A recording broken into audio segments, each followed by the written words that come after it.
asan nga pala si pare? Ando sa taas, natutulog. Ay, ganun ba? Sige, Mare, maliligo na ako ha. Sige, thank you.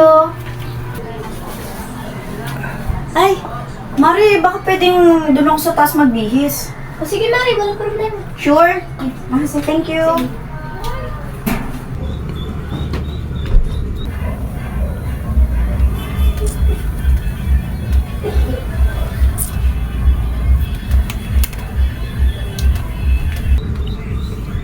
Uy, Mare! Uy, pare, gising ka na pala. Hindi mo ba ako na-miss? Pare, hindi sa pumunta sa loob. Kung mag-alala doon, alam niya natutulog ako. Hayaan mo siya doon. Baka biglang umakyat yun.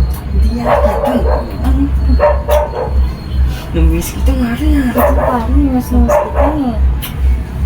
Saglitin lang natin. Miss na kita eh.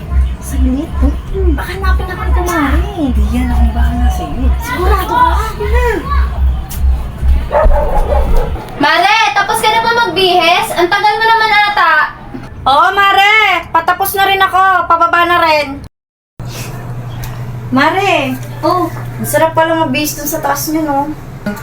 Dito na ako, ha? Sige, Mare. So, ulitin, ha? Okay. Sige, Mare, thank you.